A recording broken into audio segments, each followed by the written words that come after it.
ओम मुनित्रयं नमस्कृत्य तदुक्तैः परिभाव्य च वैयाकरणसिद्धान्तकौमुदीयं विरच्यते।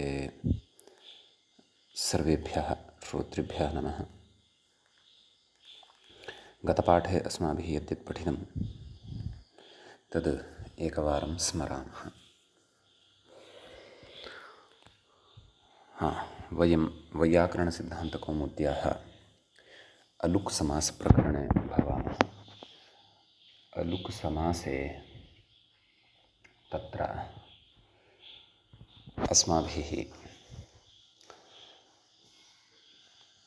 गते पाठे गतः पाठः अस्माकं तृतीयः पाठः अलुक् समासप्रकरणस्य प्रवृत्तः। तस्मिन् तृतीये पाठे आत्मनश्च इति सूत्रस्थः विचारः। तत्सूत्रे पूर्ण इति वक्तव्यम् इति च यद्वार्तिकं पठितं तद्वार्तिकस्थः विचारः कृतः।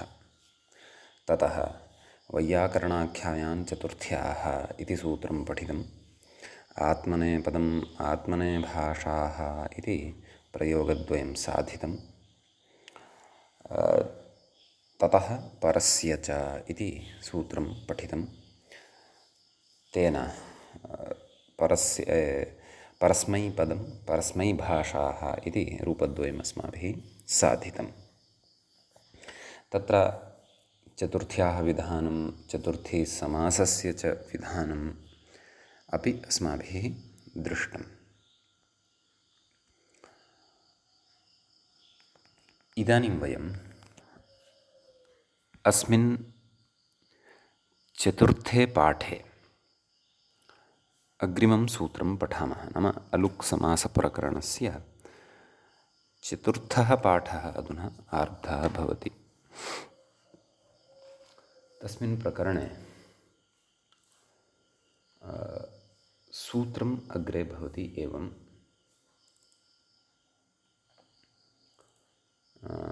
तत्र हलदन्तात् सप्तम्याः संज्ञायाम् इति।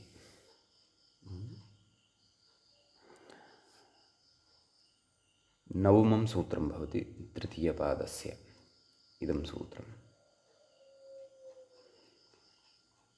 तत्र पदच्छेदः द्रष्टव्यः। हलदन्तात् इति पञ्चमी विभक्तेः एकवचनम् अस्ति। सप्तम्याः इति तत्र षष्ठी विभक्तेः एकवचनं भवति। संज्ञायाम् इति सप्तमी विभक्तेः एकवचनं भवति। हलदन्तात् इति पञ्चमी विभक्तेः एकवचनान्तं यदृश्यते तस्य विग्रहः कर्तव्यः। समस्तपदं तत् हल् च अच्च अर्थात् हल् च अत् च हलत् समाहारद्वन्द्वः भवति।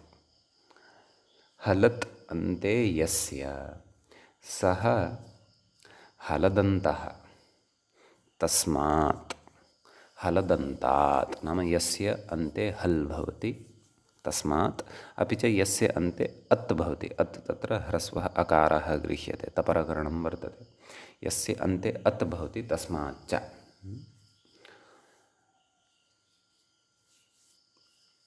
एवं खलु इति विग्रहः अत्र ज्ञातव्यः। अलुगुत्रपदे इत्यस्य अधिकारः वर्तते एव।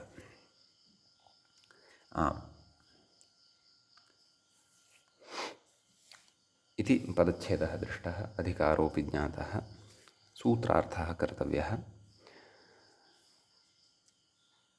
मूले पश्यन्तु। हलन्तात् अदन्ताच्च सप्तम्याः अलुक् संज्ञायाम् इति। नाम हलन्तः कश्चन शब्दः यदि वर्तते, अदन्तो वा कश्चन शब्दः वर्तते, तस्मात् सप्तमी विभक्तिः या विहिता भवति तस्याः सप्तम्याः विभक्तेः लुक् न स्यात्। कदा? उत्तरपदे परतः। तदपि अवगन्तव्यं। कुतः? यतः तस्मिन् अधिकारे वयं स्मः, अलूत्रपदे इति अधिकारे वयं स्मः, अतः तयोः पदयोः अत्र अनुवर्तनम् अस्ति इत्यर्थः इति सूत्रार्थः। उदाह्रियते, किम् उदाह्रियते? त्वचिसारः इति। अग्रे कथयति, व्याख्याता किं कथयति तत् पश्यन्तु। अत एव ज्ञापकात् व्यधिकरणो बहुव्रीहिः इति। अस्तु, व्याख्यातुः पङ्क्तिं तु पश्चात् पश्यामः, आदौ रूपसिद्धिं कृत्वा गच्छामः। आं, तर्हि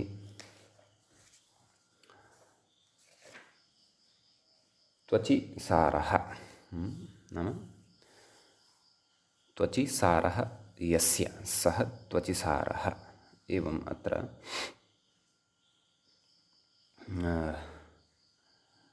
बहुव्रीहिः अपि शक्यते, तत्पुरुषोऽपि शक्यते, तत्पुरुषेपि क्लेशः नास्ति। त्वचि सारः, त्वचि सारः तावदेव। अतः संज्ञा गम्यमाना स्यात्, अत्र संज्ञा गम्यमाना अस्ति इति स्मर्तव्यम्। आं, तर्हि तत्र तत्पुरुषप्रकरणे अस्माभिः एकं सूत्रं पठितम्। अयं विषयः व्याख्यायाम् अत्र बालमनोरमा व्याख्यायाम् अग्रे उक्तः अस्ति वा न वा न जाने, सद्यः आरम्भे तु न उक्तः, अतः तत्र भवतां कृते स्मारयन् अस्मि। तत्पुरुषप्रकरणे तत्र संज्ञायाम् इति एकं सूत्रम् अस्माभिः पठितम्। एवं किल?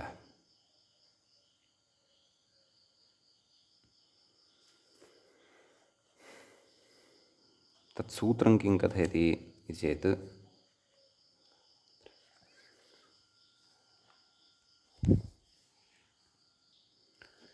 सप्तम्यन्तं सुपा प्राग्वत् इति। नाम सप्तम्यन्तं सुपा समस्यते, सः तत्पुरुषसमासः भवति इत्यर्थः। सप्तमी तत्पुरुषसमाससमये इदं सूत्रम् अस्माभिः पठितम् आसीत्। ततः तत्र किमुच्यते? वाक्येन संज्ञा अनवगमात् नित्यसमासः अयम्। अरण्ये तिलकाः, वने कशेरुकाः। ततः तत्रैव उक्तमासीत् हलदन्तात् सप्तम्याः संज्ञायाम् इति अलुक्, तत्र अरण्ये इति सप्तम्याः अलुक्, वने इति सप्तम्याः अलुक् अस्माभिः विधीयते स्म। अतः तं विषयं भवन्तः स्मरेयुः इति।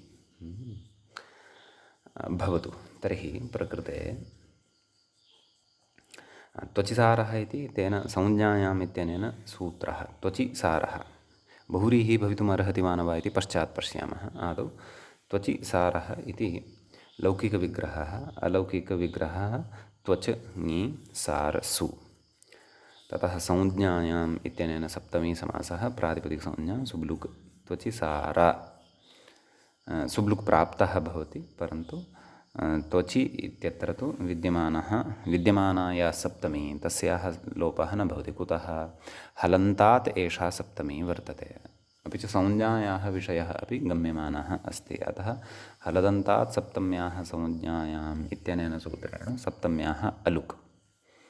सार इत्यस्मात् आगतः यः सुप्रत्ययः तत्र तु तस्य तु लुक् भवत्येव, सप्तम्याः एव अलुकः विषये अत्र उच्यते। अतः त्वचि सार इति भवति सुप्रत्ययः सस्यऋत्विसर्गे त्वचि सारः इति सिद्ध्यति। समीचीनम्। अग्रे इदानीं व्याख्यातारं पश्यन्तु, सः किं कथयन् अस्ति। अतएव ज्ञापकात् व्यधिकरणपदो बहुव्रीहिः, सः अत्र बहुव्रीहिसमासं कथयन् अस्ति।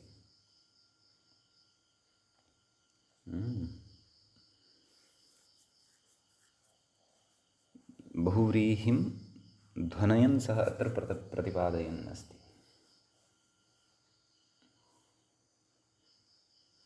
एवं खलु? तत्र सङ्गतिः अस्ति वा न वा इति पश्यामः। एकं तु सः किं कथयन्नस्ति आरम्भे एव, नाम अत एव ज्ञापकात् व्यधिकरणपदो बहुव्रीहिः, इदमेव ज्ञापकं स्वीकर्तव्यं व्यधिकरणबहुव्रीहिनिमित्तम् इति कुतः? अस्माभिः तु व्यधिकरणबहुव्रीहिः भवति इति एषः विषयः बहुव्रीहिप्रकरणस्य अन्ते पूर्वनिपातव्यवस्थायां सप्तमीविशेषणे बहुव्रीहौ इति सूत्रपठनवेलायां तत्र सप्तमीपदग्रहणेन एव स्फुटतया स्पष्टः अयं विषयः क्रियते यत् क्वचित् व्यधिकरणबहुव्रीहिः अपि भवति। समानाधिकरणबहुव्रीहिस्तु भवत्येव सत्यं, परन्तु व्यधिकरणबहुव्रीहिः अपि भवति इति अस्माभिः तत्र सप्तमीविशेषणबहुव्रीहौ इत्यत्र एव पठितम्। अतः प्रकृते हलदन्तात् सप्तम्याः संज्ञायाम् इति सूत्रं यद्वर्तते तत्सूत्रं बहुव्रीहौ एव प्रवर्तते इति नियमः नास्ति खलु। अत्र बहुव्रीहौ एव अस्य सूत्रस्य प्रवृत्तिः भवति इति अनुवृत्त्या वा युक्त्या वा तथा वक्तुं न शक्नुमः खलु। अतः प्रकृते अत्र संज्ञायामिति साक्षात् सूत्रमेव वर्तते, अतः सप्तम्यन्ततया तत्र विगृह्य समासः शक्यः खलु। अतः बहुव्रीहिं यत् कथयति एषः, अपि च बहुव्रीहिसमासः यदि तर्हि नित्यसमासः स्यात् इत्यपि अस्ति। यतः वाक्येन तु संज्ञा न गम्यते, एवं खलु। अतः बहुव्रीहौ तत्र विग्रहः नाम लौकिकविग्रहवाक्यं न स्यादेव, वस्तुतः तत्पुरुषेऽपि न स्यात्। कुतः? यतः संज्ञा गम्यमाना अस्ति, परन्तु लौकिकविग्रहः सामान्येन तस्य उदाहरणस्य अर्थावगमाय अस्माभिः कर्तुं शक्यते इति तत्र अस्माभिः एकं लघुप्रकरणं पठितमासीत् खलु। एकशेषप्रकरणानन्तरं सर्वसमासशेषप्रकरणम् इति पठितमासीत्, तत्र अयं विचारः आगतः आसीत्। अस्तु, सः तु न विषयः, परन्तु व्यधिकरण नाम अनेन एव ज्ञापकेन नाम अत्र सप्तम्याः अलुक् भवति इत्यनेन एव ज्ञापकेन अत्र व्यधिकरणबहुव्रीहिः ज्ञाप्यते एतेन ज्ञापकेन इति तु वक्तुं न शक्यते। पुनः तत्र एवकारः इत्यपि योजयन् अस्ति सः। अत एव नाम अत्र सप्तम्याः अलुक् विहितः, अतः तेन ज्ञायते यत् क्वचित् व्यधिकरणो बहुव्रीहिः अपि भवति, व्यधिकरणपदो बहुव्रीहिः अपि भवति। परन्तु सः तु विषयः पूर्वमेव स्पष्टः, सप्तमीविशेषणे बहुव्रीहौ। किञ्च हलदन्तात् सप्तम्याः संज्ञायाम् इति एषः विषयः बहुव्रीहौ एव प्रवर्तते इत्यपि न स्यात् खलु। यतः प्रकारान्तरेणापि तत्र रूपसिद्धिः भवितुम् अर्हति। त्वचिसारः इत्यस्य वंशवृक्षस्य विशेषणं भवति अथवा वंशवृक्षस्य नाम भवति इदं किं त्वचिसारः इति। हिन्द्यां बांस् इति कथयामः। अस्तु, अग्रे कथयति, किं कथयति? वंशे त्वक्सारकर्मार त्वचिसारतृणध्वजाः इत्यमरः। नाम वंशवृक्षविशेषस्य इमानि नामानि भवन्ति। तत्र त्वचिसारः इत्यपि एकन्नाम अस्ति इति। समीचीनम्। अस्मिन् विषये तत्त्वबोधिनीकारेण किमपि न उक्तम्। अस्तु, नाम संज्ञायाम् इति समासविधानादिकं यद्वर्तते तद् गोपालदत्तपाण्डेयप्रभृतिभिः टीकाकर्तृभिः कृतं वर्तते। अतः तत्रत्यः विचारः मया भवतां सविधे अयम् उक्तः। नाम संज्ञायाम् इति तत्पुरुषसमासोऽपि अत्र भवितुम् अर्हति। तत्र बहुव्रीहिसमासकरणे अपि क्लेशः नास्ति, बहुव्रीहिसमासः अपि भवितुम् अर्हति, परन्तु अत एव ज्ञापकात् व्यधिकरणबहुव्रीहिः यद्भवति तत्र एवकारः एव यः योजितः, अपि च हलदन्तात् इति विषयः बहुव्रीहिसन्दर्भे एव प्रवर्तते इति च यदुक्तं तत् न युज्येत, तत्र किञ्चित् चिन्तनीयं स्यात्। भवतु। अग्रे कथयति। अथ हलन्तस्य उदाहरणं वक्ष्यति, उदाहरणान्तरं वक्ष्यति इति। नाम हलन्तात् सप्तम्याः अलुकः उदाहरणम् एकं दृष्टं त्वचिसारः। इदानीं हलन्तात् सप्तम्याः अलुकः उदाहरणम् अग्रे वक्ष्यति किं युधिष्ठिरः इति। किं कथयति तत् पश्यामः अग्रे। अत्र अजिरशिशिरस्थिर इत्यादि इति उणादिसूत्रेण स्थाधातोः किरचि स्थिरशब्दः व्युत्पादितः इति। नाम स्थिरशब्दः कथं सिद्ध्यति इति। स्था इति धातुः अस्ति, तस्मात् किरच् इति प्रत्ययः क्रियते। किरचः इर इति अवशिष्यते। ककारस्य इति संज्ञा, इकारः उच्चारणार्थः, चकारस्यापि इति संज्ञा, अतः इर इति अवशिष्यते। स्था इर। स्था इति धातोः आकारः यः भवति तस्य लोपः भवति। स्थ इर स्थिर इति सिद्ध्यति, इति व्युत्पाद्यते। कथयति। तत्र आदेशप्रत्यययोः इति षत्वस्य सात्पदाद्योः इति निषेधे प्राप्ते इदमारभ्यते। अस्तु। नाम अग्रिमं सूत्रम् अस्माभिः षत्वविधायकं सूत्रं पठिष्यते, परन्तु ततः पूर्वं युधिष्ठिर इति शब्दस्य प्रक्रियाम् एकवारं पश्यामः। तत्र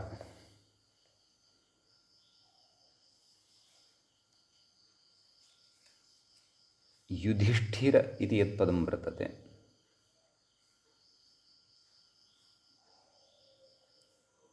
युधि स्थिरः एवं विग्रहः तत्र ज्ञातुं शक्यते। ततः परं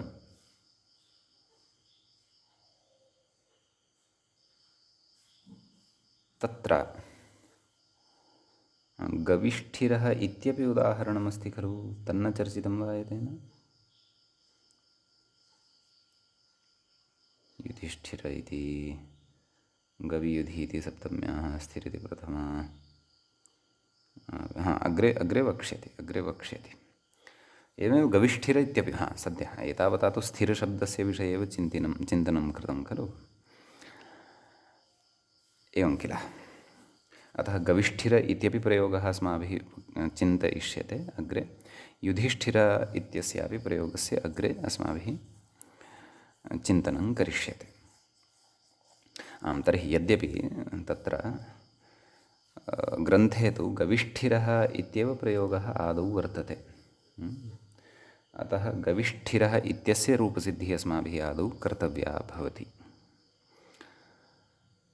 अतः तत्र वस्तुतः किमुक्तवान् मूले उदाहरणस्य, नाम हलन्तस्य उदाहरणान्तरं वक्ष्यति युधिष्ठिरः।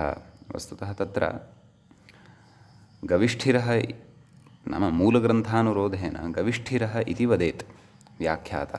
नाम हलन्तस्य उदाहरणान्तरं वक्ष्यति गविष्ठिरः अथवा युधिष्ठिरः इति।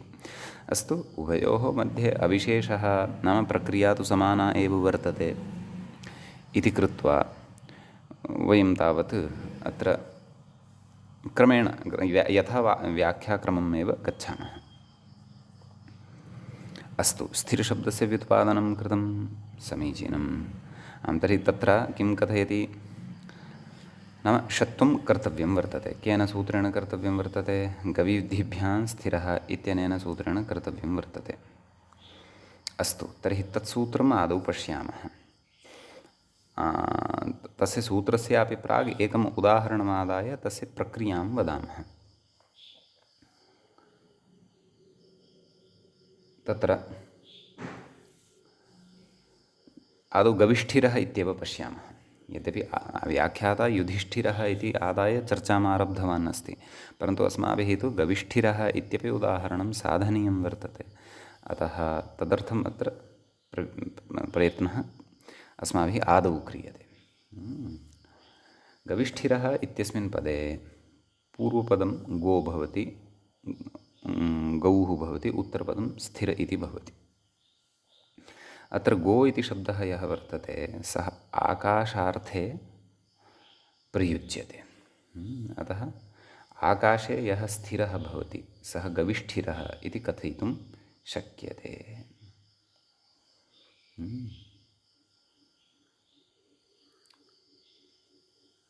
एवम् अपि च तत्र अत्रिकुले भवः कश्चन ऋषिः अपि आसीत् गविष्ठिरः, नाम गवां सेवादिकार्येषु यः नैरन्तर्येण स्थिरः भवति स्म सः गविष्ठिरः इति कश्चन ऋषिविशेषोऽपि आसीत् इति कथ्यते अन्यैः व्याख्यातृभिः। भवतु तर्हि गविस्थिरः इति लौकिकविग्रहः, गो ङी स्थिर सु इति अलौकिकविग्रहः। तत्र संज्ञायाम् इत्यनेन सूत्रेण सप्तमी समासः। यतः संज्ञायां गम्यमानायाम् एषा व्यवस्था उच्यमाना वर्तते। का हलदन्तात् सप्तम्याः संज्ञायाम् इत्यनेन। ततः प्रातिपदिकसंज्ञा सुलुक् गो स्थिर इति आयाति। गोस्थिर इत्यवस्थायां गो इत्यत्र विद्यमानः यः ओ तस्य स्थाने अवादेशः गव् स्थिरः। विभक्तिस्तु न लुप्यते, नाम ङि इति यः प्रत्ययः अस्ति तत्र तस्याः लुक् प्राप्यते सुपोधातु प्रातिपदिकयोः, परन्तु तस्याः लुक् न भवति, अलुगेव भवति।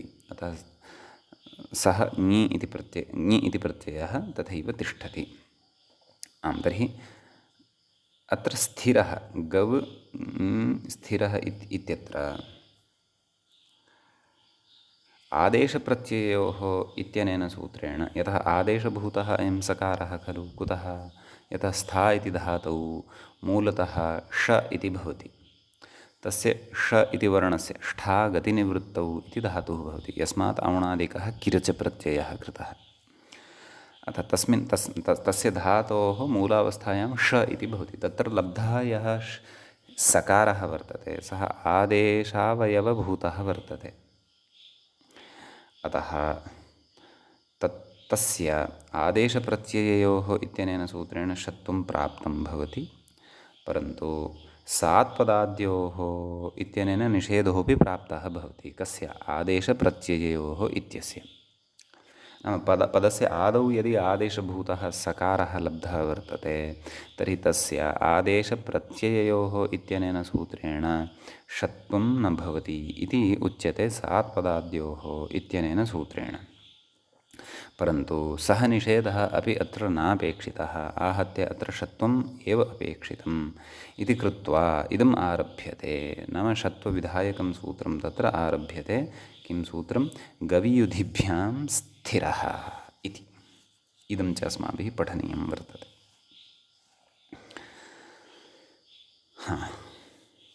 कथयति सूत्रस्य पदच्छेदं पश्यन्तु। गवियुधिभ्याम् इति पञ्चमी विभक्तेः द्विवचनं भवति। स्थिरः इति प्रथमान्तं भवति।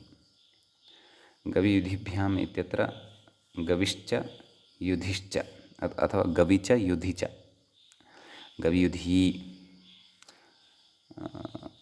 वस्तुतः पुल्लिङ्गतया अपि निर्देशः कर्तुं शक्यते। गविश्च युधिश्च गवियुधि ताभ्यां गवियुधिभ्याम् इति। अग्रे व्याख्याता महत्त्वपूर्णं विषयं कथयन्नस्ति, तत् पश्यन्तु। गवीति युधीति च सप्तम्याः अनुकरणं, प्रकृतिवदनुकरणं भवति। प्रकृते यद्यपि समग्रमेव निष्पन्नं पदं सप्तम्याः एकवचने गवि इति भवति। युध् इति शब्दस्य युधि इति भवति। परन्तु अत्र सप्तम्यां निष्पन्नं यत् पदं वर्तते तस्य अनुकरणं कृत्वा, नाम निष्पन्नस्य पदस्य अनुकरणं कृत्वा अत्र निर्देशः क्रियते तयोः सप्तम्यन्तयोः। अतः एव तत्र गवीधिभ्याम् इति प्रयोगः युज्यते। अयञ्च विषयः अस्माभिः असकृतपूर्वं तत्र तत्र चर्चितः अस्ति। अतः गवीधिभ्याम् इत्युच्यते।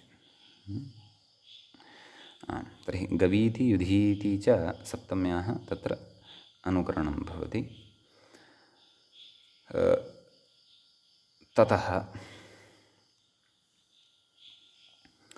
अग्रे कथयति स्थिर इति प्रथमा षष्ठ्यर्थे। नाम स्थिर इत्यत्र प्रथमा या उच्यते सा वस्तुतः तस्याः षष्ठ्यर्थः ज्ञातव्यः। कुतः? व्यत्ययेन।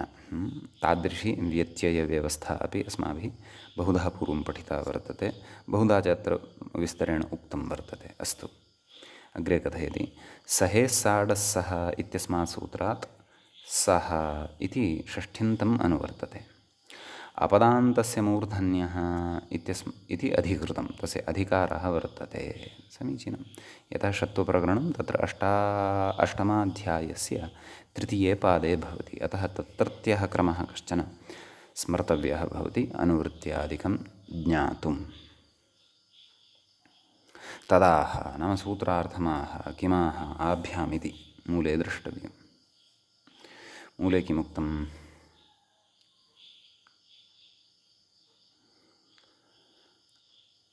आभ्यां काभ्यां गवियुधिभ्यां, नाम गोशब्दस्य सप्तम्यन्तं यद्वर्तते गवि इति तस्मात्, युध् इति शब्दस्य सप्तम्यन्तं यद्वर्तते तस्माच्च,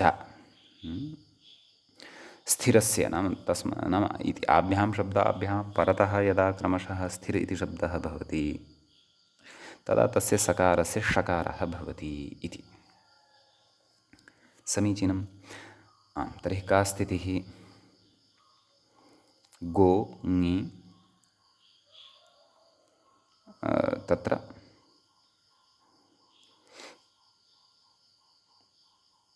स्थिर इति। समीचीनं। गोस्थाने अवादेशः गव इ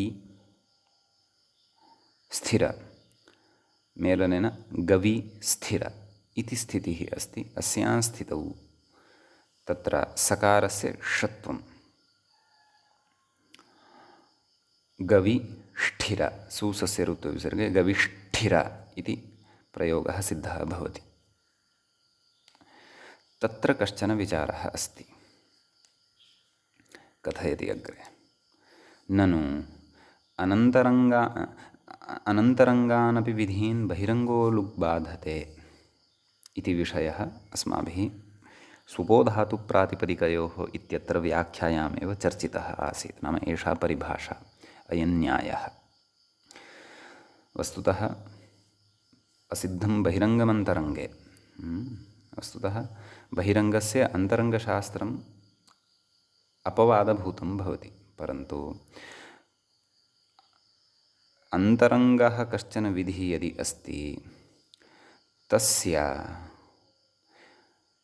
केनचन बहिरङ्गेन अपि बाधः भवितुम् अर्हति यदि सः बहिरङ्गः विधिः लुग् विधिः वर्तते। तदेव एतेन न्यायेन उच्यते खलु, अन्तरङ्गान् अपि विधीन् बहिरङ्गः यः लुक् भवति सः लुक् तान् विधीन् बाधते इति। तत्र असिद्धं बहिरङ्गमन्तरङ्गे इति न्यायः नोपतिष्ठते इति, नाम तस्य अपवादव्यवस्था एषा। अतः किं कथयन्नस्ति, अग्रे किं कथयितुम् इष्यते एतेन तत् पश्यन्तु इति परिभाषया। अवादेशात् पूर्वमेव ङेर्लुकि प्रवृत्ते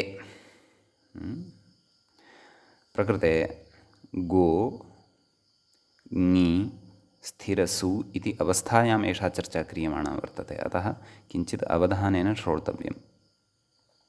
एवं खलु? तर्हि गो ङि तत्र गो ङि स्थिरसु तत्र कथयति अवादेशात् पूर्वमेव अवादेशः तत्र वर्तते अन्तरङ्गशास्त्रं, लुक् वर्तते बहिरङ्गशास्त्रम्। अतः कथयति अवादेशात् पूर्वमेव ङेर्लुकि प्रवृत्ते, नाम ङेः लुकः प्रवृत्तिः जायते। समीचीनं। नाम अवादेशः एतावता न जातः वर्तते, ङेः लुकः प्रवृत्तिः आदौ जायते। लुक् अपि च अत्र इदमपि अवधानं कुर्वन्तु, ङेः लुकः प्रवृत्तिः अर्थात् प्राप्तिः भिन्नः विषयः। सर्वथा लुकस्य तत्र जायमानत्वम् अथवा लुकः सम्पन्नः इति एकः भिन्नः विषयः। अतः कथयति ङेर्लुकि प्रवृत्ते हलन्तत्वाभावात् कथम् इह अलुक् इति। नाम अवादेशः यः वर्तते एचोयवायावः इति, सः अन्तरङ्गत्वं भजते, परन्तु अन्तरङ्गानपि विधीन् बहिरङ्गः लुग् बाधते। तथा चेत् प्रकृते अवादेशात् पूर्वमेव विभक्त्याः लुकाभाव्यं, तर्हि विभक्तिः यदि लुप्ता, समीचीनं, ततः नाम अवादेशं विना तत्र हलन्तत्वमपि गोशब्दस्य न भवति इत्यपि स्मरन्तु एकः विषयः पूर्वमेव। अवादेशः यदि नास्ति तर्हि गोशब्दस्य हलन्तत्वं न भवति, यच्च हलदन्तात् सप्तम्याः संज्ञायाम् इत्यस्य सूत्रस्य कृते अपेक्षितम्। अपि च अदन्तत्वं तु सुतरां गोशब्दस्य नास्ति एव, तस्य तु ओदन्तत्वं वर्तते, न वा?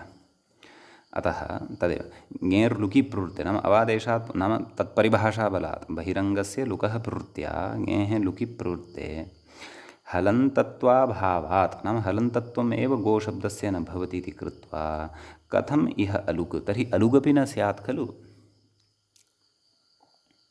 अलुक् तदा स्यात् यदि गोशब्दस्य हलन्तत्वम् अदन्तत्वं वा स्यात्। हलन्तत्वं प्राप्यते स्म, कथम्? अवादेशात् परं, परन्तु तस्य अवादेशात् पूर्वमेव तत्र बहिरङ्गस्य लुकः खलु प्राप्तिः भवति।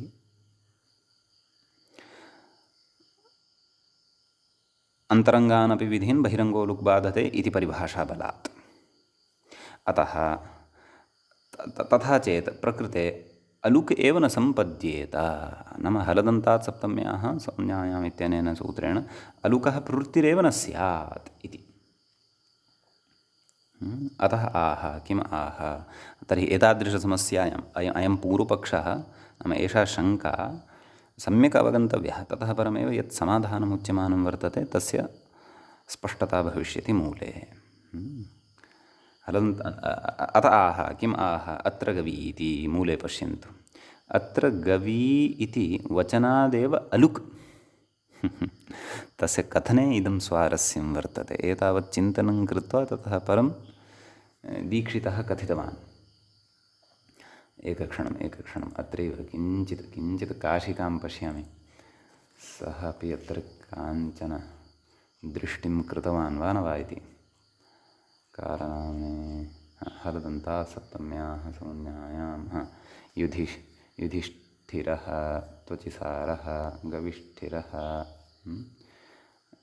कथयति। गविष्ठिरः इत्यत्र तु गवीधिभ्यां स्थिरः इति इत्यतः एव वचनात् अलुक् सत्यं। काशिकायाम् इदं वचनम् आदौ वर्तते, महाभाष्ये अपि स्यात् तद्द्रष्टव्यं, परन्तु काशिकायामपि आदौ एतत् चर्चितं वर्तते। अतः दीक्षितः अपि तथैव लिखन् अस्ति। भवतु नाम। तर्हि तदेव सत्यं सर्वम् उक्तं। पूर्वपक्षे सर्वं सम्यक् अङ्गीकुर्मः, अस्ति, सा समस्या अस्ति, परन्तु समाधानं किं? समाधानम् इदमेव। किं मूले उक्तं यत् किमुक्तम्? अत्र गवीति वचनादेव अलुक् इति। सूत्रे गवीधिभ्यां स्थिरः इति विधानं कृतं खलु। एवं खलु, नाम गवि इति शब्दात् परस्य स्थिर इति शब्दस्य सकारस्य षत्वं भवति इति षत्वार्थं गवि इति आरम्भः कृतः वर्तते खलु। अतः षत्वनिमित्तं तत्र गवि इति शब्दः यः पठितः वर्तते, गवि इति शब्दात् परः परे यदुत्तरम् उत्तरपदं वर्तते स्थिर, तस्य षत्वविधानं यद् कृतं वर्तते, तत्र गवि इति शब्दपाठसामर्थ्यात्, नाम सप्तम्यन्तस्य पाठसामर्थ्यादेव प्रकृते अन्तरङ्गानपि बहिरङ्गो लुग्बाधते इति न्यायः न प्रवर्तते। तेन किं, तेन आदौ अत्र न अस्तु, सः न्यायः अपि प्रवर्ततां, नाम तेन न्यायेन प्रकृते एषा समस्या अस्माकं पुरतः उत्थाप्यतां। नाम किं, नाम प्रकृते हलन्तत्वम् अथवा अदन्तत्वं न लभ्यते। अस्तु, सर्वम् अङ्गीकुर्मः। हलदन्तात् सप्तम्याः इत्यस्य प्रवृत्तिरेव न भवति, कुतः अवादेशः न भवति आदौ, अतः हलन्तत्वं न लभ्यते। तथापि अत्र वयं सप्तम्याः अलुकमेव मन्यामहे, कुतः गविधिभ्यां स्थिरः इत्यत्र गवि इति सप्तम्यन्तपाठसामर्थ्यात् इति। यतः गवि इत्यस्मात् परः स्थिर इति शब्दस्य षत्वविधानं खलु उक्तं वर्तते। यदि अत्र सप्तम्याः लुगेव स्यात् तर्हि गवियुधि इत्यस्मिन् सूत्रे गवि इति सप्तम्यन्तेन पाठस्य वैयर्थ्यं खलु स्यात्, किं तस्य प्रयोजनम्? अतः सप्तम्यन्तेन तत्र सप्तम्यन्तस्य पदस्य पाठेन इदं ज्ञायते यत् प्रकृते भवतु नाम हलदन्तात् इत्यनेन अलुक् न भवति, परन्तु गवि इति वचनं यत् पठितं तत्र गवियुधिभ्यां स्थिर इति सप्तम्यन्तं, तद्वचनपाठानुसारेणैव अत्र अलुक् ज्ञातव्यः। यद्यपि गवियुधिभ्याम् इति सूत्रं न अलुक् प्रकरणस्थम्, अतः तादृशी शङ्का अपि न कर्तव्या, परन्तु अन्तःसम्बन्धः कश्चन अत्र वर्तते। षत्वं तदैव भविष्यति यदा गवि इति शब्दात् परः, गवि इति सप्तम्यन्तात् शब्दात् परः स्थिर इति शब्दः भविष्यति, तस्यैव सकारस्य ष इति भविष्यति। यदि तत्र सप्तम्यन्तम् एव न स्थितं तर्हि तु गविधिभ्याम् इत्यस्य प्रवृत्तिरेव तत्र भवितुं नार्हति। अतः सूत्रकारस्य गवि इति पाठस्य दर्शनेन अस्माकं कृते इदं ज्ञायते यत् प्रकृते तत्र अलुक् भवत्येव, प्रवर्ततां नाम अन्तरङ्गानपि विधीन् बहिरङ्गो लुग्बाधते इति न्यायः तत्र। अतः अस्मिन् विषये तत्र अलुक् एवं रीत्या अस्माभिः ज्ञातव्यः। अतः गविष्ठिरः इति प्रयोगः भवति सिद्धः।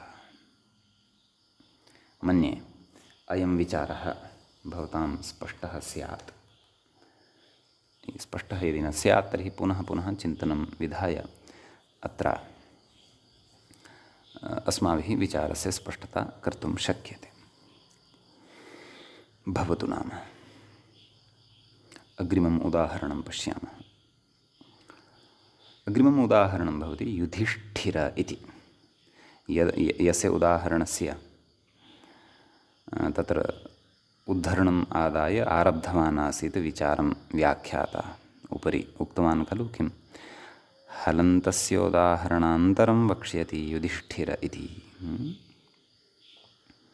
अस्तु, तदुदाहरणमधुना चर्च्यते। कथयति व्याख्याता अग्रे, युध् धातोः भावे क्विपि युधशब्दात् सप्तम्येकवचनं, सप्तमीविभक्तेः एकवचनम् इदं भवति, किं युधि इति। भावक्विप् तत्र वर्तते। क्विपः सर्वापहारः भवति, नाम सर्वलोपः तस्य भवति, युध् इत्येव अवशिष्यते। समीचीनं। तर्हि युधि स्थिरः इति लौकिकविग्रहः कल्प्यते तत्र, यद्यपि संज्ञा एषा इति कृत्वा तत्र लौकिकविग्रहवाक्यं न युज्येत इति। अस्तु, युध् ङि स्थिर सु इति अलौकिकविग्रहः, प्रातिपदिकसंज्ञा, सुब्लुकः प्राप्तिः, परन्तु तत्र हलदन्तात् सप्तम्याः संज्ञायाम् इत्यनेन तत्र सुपः अलुक् नाम ङि इति यः वर्तते सुप् तस्य अलुक्। अत्र तु तादृशः क्लेशः नास्ति, यः क्लेशः पूर्वं प्राप्तः अन्तरङ्गान् विधीन् बहिरङ्गो लुग्बाधते इति। कुतः? यतः अत्र तु अवादेशप्रसङ्गः नास्ति। अत्र साक्षात् युधशब्दः तत्र मूलशब्दः हलन्तः एव अस्ति। अतः किं कथयति अग्रे व्याख्याता हलन्तत्वात् अलुक् नाम सप्तमी न लुप्यते इति। ततः षत्वञ्च गवियुधिभ्यां स्थिरः इत्यनेन षत्वं भवति। युधि ष्ठिर सुप्रत्ययः सस्येरुक्तविसर्गे सति युधिष्ठिरः इति प्रयोगः तत्र सिद्धः भवति इति। समीचीनम्। अग्रे कथयति पाण्डवस्य धर्मपुत्रस्य नामेदम्। पाण्डवस्य धर्मपुत्रविशेषः कश्चन धर्मराजयुधिष्ठिरः, नाम धर्मे नैपुण्यं तस्य आसीत्, अतः तस्य इदं नाम युधिष्ठिर इति। समीचीनम्। अग्रे कथयति तदेवं हलन्तात् अलुकं प्रपञ्च्य, नाम हलन्तेभ्यः अलुकः तत्र उदाहरणानि उक्त्वा, तत्र हलन्तेभ्यः सप्तम्याः अलुकः उदाहरणं त्वचिसारः इति एकं पठितम्, उदाहरणद्वयम् इतोपि किं तत्र गविष्ठिरः इति अपि च युधिष्ठिरः इति उदाहरणत्रयम् आहत्य अस्माभिः पठितम्। अतः अग्रे कथयन्नस्ति नाम हलन्तात् अलुकं प्रपञ्च्य, नाम अलुकस्य तत्र उदाहरणानि प्रदाय व्याख्यानं कृत्वा अदन्तात् अलुकम् उदाहरति। इदानीम् अदन्तात् अलुक् अस्माभिः तत्र द्रष्टव्यः वर्तते। समीचीनं। कथयति अरण्ये तिलकाः इति। इदानीम् अयमपि विषयः अस्माकम् अग्रे स्फुटः भविष्यति। यत् हलदन्तात् सप्तम्याः संज्ञायाम् इति एषः विषयः बहुव्रीहिसमाससम्बद्ध एव इति न, तत्पुरुषात् समाससम्बद्धः अपि अयं विषयः सम्भवति। तद् अग्रे उदाहरणं दृष्ट्वा ज्ञास्यते। अग्रे यद् उदाहरणम् अस्माभिः पठ्यमानं वर्तते तच्च उदाहरणं संज्ञायाम् इति सूत्रपठनसमये अस्माभिः तत्पुरुषप्रकरणे सप्तमी तत्पुरुषप्रकरणे पठितम् अस्ति इति। अतः नायं नूतनः विषयः अग्रे अस्माकं कृते। हलदन्तात् सप्तम्याः संज्ञायाम् इत्यपि सूत्रं तत्र अस्माभिः स्मृतम् आसीत्। भवतु तर्हि अरण्ये तिलकाः प्रकृते अरण्य ङि तिलक जस् इति स्थितिः भवति। तत्र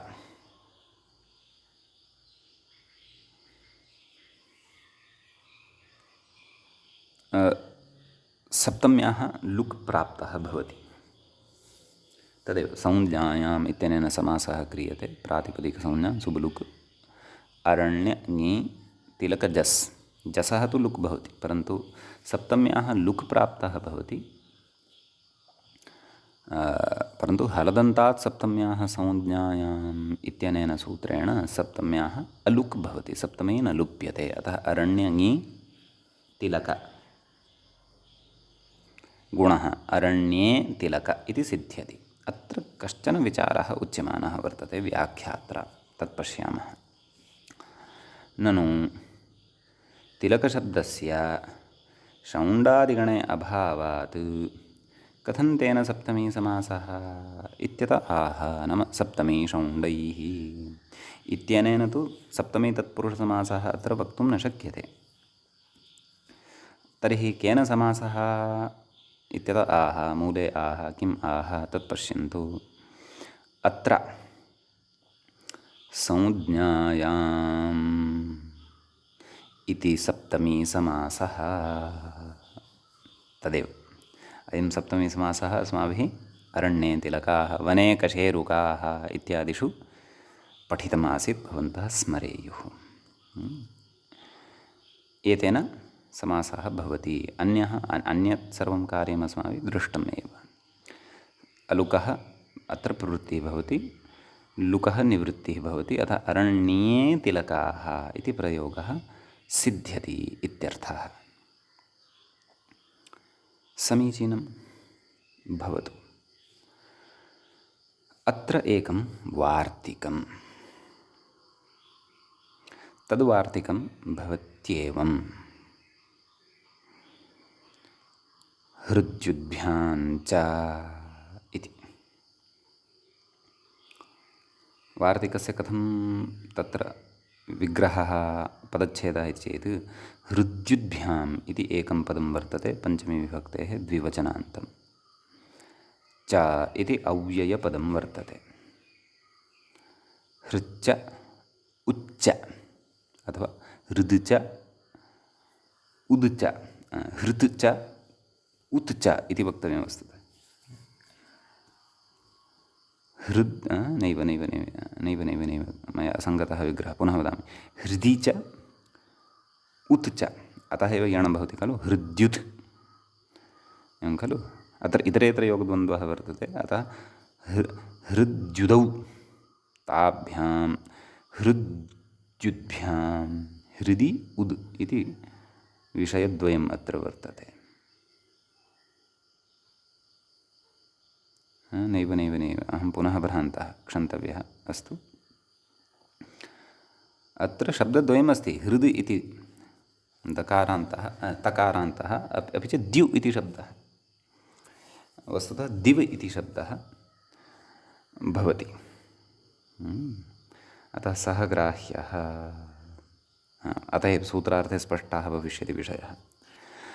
मया अनिष्टः विग्रहः क्रियमाणः आसीत्, तत्यज्यताम्। व्याख्यातारं पश्यन्तु। हृच्छब्दात् दिवशब्दाच्च इति। सप्तम्याः अलुग् वक्तव्यः इत्यर्थः। तत्र द्यु द्यु इति श्रूयते खलु वार्तिके, तस्मात् दिव् इति शब्दः गृह्यते। तद् प्रक्रियां तत्र यदा निर्वाहयामः तदा दिव् इत्यस्य तत्र द्यु इति रूपेण श्रवणं भवतु। आं, तर्हि कः वार्तिकस्य अर्थः? हृच्छब्दात्, नाम हृत् इति यः शब्दः, तस्मात् दिवशब्दाच्च अपि सप्तम्याः अलुग् वक्तव्यः इत्यर्थः। एवं कथयति अग्रे व्याख्याता। असंज्ञार्थमिदं, नाम हलदन्तात् सप्तम्याः संज्ञायाम् इत्यनेनैव सिद्धिः खलु भवितुमर्हति। तर्हि कुतः? यतः हृत् इति हलन्तः शब्दः, दिव् इत्यपि हलन्तः शब्दः, अतः कुतः अस्य वार्तिकस्य आरम्भः? तद् व्याख्याता कथयन् अस्ति। नाम असंज्ञार्थम् इदं, असंज्ञायां गम्यमानायामपि तत्र अलुक् स्यात्, तदर्थम् इदं सूत्रम् इत्यर्थः। समीचीनम्। उदाहरणं पश्यामः। हृदि स्पृक् इति साधनीयं। समीचीनं। तत्र हृदि स्पृक् इति लौकिकविग्रहः। तत्र वस्तुतः हृदयं स्पृशति इति लौकिकविग्रहः तत्र भवति। एवं किल? तत्र हृदयङि स्पृश, नाम यद्यपि तत्र उपपदसमासः वर्तते, क्विप् प्रत्ययः भवति। स्पृश इति धातोः क्विप् प्रत्ययः भवति। क्विन् इति प्रत्ययः भवति, तस्य सर्वलोपः भवति, स्पृश इत्येव अवशिष्यते। अतः तत्र अलौकिकविग्रहावस्था भवति। हृदय ङि स्पृश सु।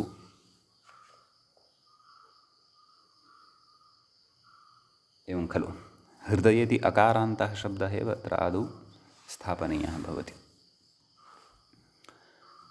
न वा हृदयं स्पृशति इति लौकिकविग्रहः, अलौकिकविग्रहस्तु हृदय ङि स्पृशसु। तत्र स्पृश इति यः वर्तते धातुः, तस्मात् क्विन् इति प्रत्ययः क्रियते, स च कृत् प्रत्ययः, तस्य सर्वलोपः भवति। अतः स्पृश इति तथैव तिष्ठति। ततः अस्माभिः शब्दाधिकारप्रकरणे सूत्रं पठितम् आसीत्। तेन सूत्रेण हृदय इति शब्दस्य स्थाने हृदादेशः भवति। किं तत् सूत्रं? पद्दन्नो मासन् नषसन् यूषन् दोषन् यकिञ्चकन्नुदन्नासञ्चस्पृहृदिषु, एवं खलु। तेन सूत्रेण हृत् इति आदेशः भवति। किम् आयाति? हृत् ङि स्पृश इति लभ्यते। ततः सुब्लुक् प्राप्तः, परन्तु एतेन वार्तिकेन निषिध्यते। नाम ङि इति सप्तम्याः लुक् प्राप्तः एतेन वार्तिकेन निषिध्यते। अतः हृत् इ तत्र जष्ट्वेन तकारस्य दकारः भवेद्वा? भवेदेव खलु। यतः यः पद्दन्नोमासीत् इत्यनेन यः आदेशः उक्तः, सः आदेशः तकारान्तो वा दकारान्तो वा? दकारान्तश्चेत् तर्हि तु समस्या एव नास्ति, तर्हि तु हृद् इ हृदि इति। परन्तु जष्त्वं यदि कर्तव्यं तर्हि तस्य पदान्तत्वम् अपेक्षितं। पदान्तत्वं यदि अपेक्षितं तर्हि पदान्तत्वस्य तु भसौञ्ज्ञया बाधः भवति। अजादिविभक्तिः परतः वर्तते खलु, अतः न वा? वस्तुतः पद्दन्नोमासीत्यनेन हृद् इति दकारान्तः एव आदेशः अत्र मन्तव्यः, तथा चेत् आपत्तिः नास्ति। तर्हि स च पठितः अपि अस्माभिः पद्दन्नोमासीत् इति सूत्रपठनसमये विस्तरेण। अतः हृद् ङि हृदि स्पृश इति भवति। तत्र कुञ् प्रत्ययस्य कुः इत्यनेन कुत्वं भवति। तत्र हृदि स्पृक इति अस्माभिः तत्र श्रूयते।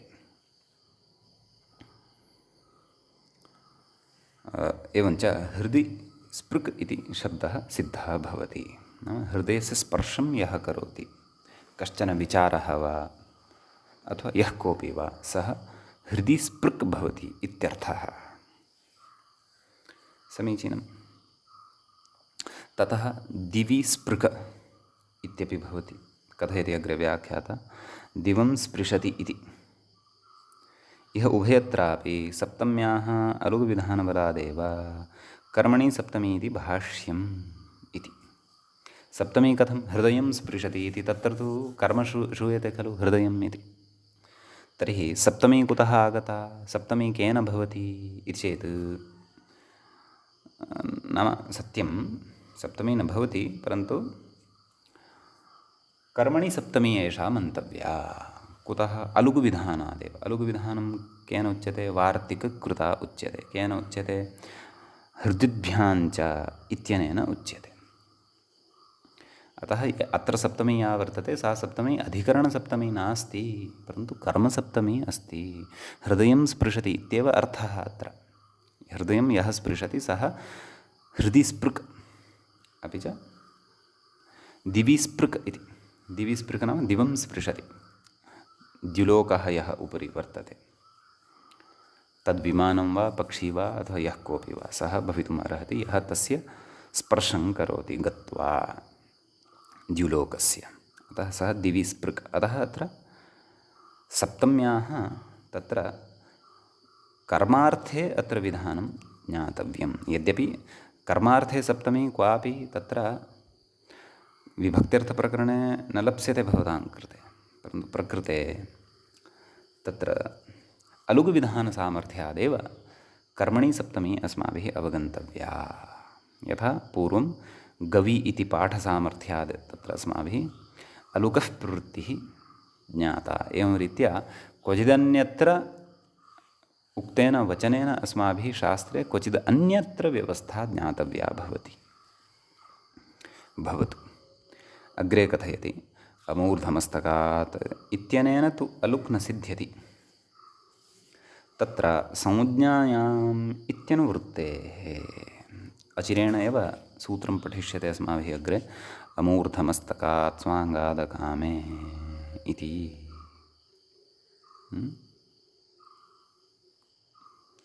नाम मूर्धमस्तकशब्दवर्जितात् स्वाङ्गवाचकात् सप्तम्याः अलुक् स्यात् न तु कामशब्दे उत्तरपदे इत्यर्थः इति अग्रे पठिष्यते। तेन तु अत्र अलुक् वक्तुं न शक्यते। नाम कुतः तत्र संज्ञायाम् इत्यस्य अनुवर्तनं भवति। कुतः हलदन्तात् सप्तम्याः संज्ञायाम् इति। एतद्वयं न संज्ञा अथवा एतद्वयं संज्ञापदं न। अतः प्रकृते तत्र असंज्ञार्थम् एतस्य वार्तिकस्य आरम्भः कृतः वर्तते अलुग्विधानार्थम्। एतद् अलुग्विधानसामर्थ्यादेव च हृदि स्पृक् दिवि स्पृक् इत्यत्र कर्मणि सप्तमी विभक्तिः अस्माभिः ज्ञातव्या भवति इति। एतावान् विशेषः हलदन्तात् सप्तम्याः संज्ञायाम् इति सूत्रगतः वर्तते। समीचीनम्। इदानीं वयम् अग्रिमं सूत्रं स्मः प्रविशन्तः। पठिते सूत्रे मन्ये भवताम् अवगमनं जातं स्यात् इति भावयामि। न जातं स्यात् तर्हि पुनः पुनः पठनीयं, तत्र चिन्तनं कर्तव्यं। वस्तुतः तावन्तः प्रौढाः विषयाः न सन्ति अत्र, क्लिष्टाः विषयाः प्रौढास्तु सन्ति, क्लिष्टाः न सन्ति, येषाम् अवगमनं न स्यात्। भवतु नाम। अग्रिमं सूत्रं भवति कारणाम्नि च प्राचाङ्हलादौ इति। अस्य पाठस्य अवशिष्टे काले यावत् शक्यम् एतस्य सूत्रस्य पदविभागादिकं सूत्रार्थं च वयं पश्यामः। कारणाम्नि इति सप्तमी विभक्तेः एकवचनं भवति।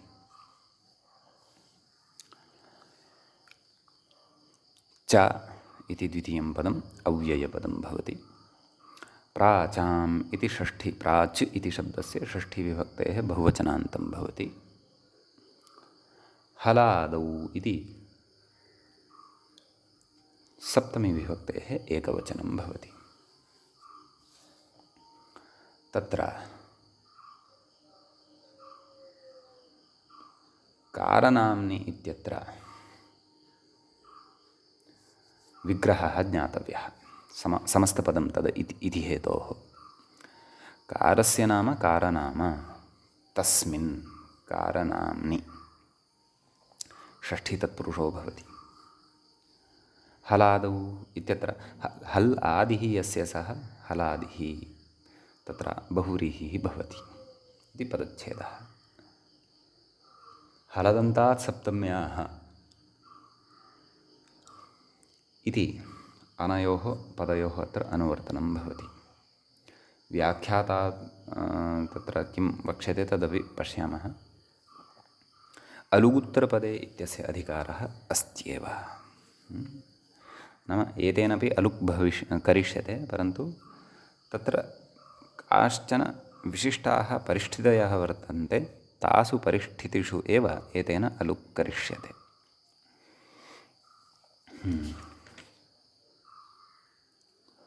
सूत्रार्थः कृतः वा मूले द्रष्टव्यम्। प्राचान् देशे यत्कारनाम तत्र हलादौ उत्तरपदे हलदन्तात् सप्तम्याः अलुकु इति। प्राचान् देशे नाम प्राचः ये वर्तन्ते, प्राच्याः ये वर्तन्ते ते समग्रस्य विश्वस्य यदि परिगणनं कुर्मः तर्हि समग्राय विश्वाय वयं समग्राय अपि जगते वयम् अत्र प्राचः भवामः, प्राच्याः भवामः। भारतस्य प्राच्यभागं यदि पश्यामः तर्हि अद्यतनकाले नार्त् ईस्ट् भागः यः उच्यते सः प्राच्यभागः इति व्यवहर्तुं शक्यते। आम्, तर्हि ते ये सन्ति प्राचः, तेषां प्राचां देशे यत्कारनाम वर्तते तत्र हलादौ उत्तरपदे परतः, नाम कारनाम्नि समस्तपदमेकं भवति, यत्कारनाम भवति, तत्र च उत्तरपदं यद्भवति तच्च यदि हलादिः भवति तर्हि ततः पूर्वं सप्तम्याः अलुक् भवति यदि सा सप्तमी हलन्तात् अथवा अदन्तात् विहिता भवति तदा। अत्र बहुविधाः स्पष्टताः कर्तव्याः वर्तन्ते। किन्नाम कारनाम, तस्य विषये चिन्तनीयं वर्तते। तत्सर्वं वयम् अग्रिमे पाठे द्रक्ष्यामः। अद्य तावत् अत्रैव पाठोपसंहारः क्रियते। वयं मङ्गलं कुर्मः। मुनित्रयं नमस्कृत्य तदुक्तिः परिभाव्य च वैयाकरणसिद्धान्तकौमुदीयं विरच्यते। सर्वेभ्यः श्रोतृभ्यः नमः। एवञ्च अलुक् समासप्रकरणस्य चतुर्थः एषः पाठः समाप्तिं याति।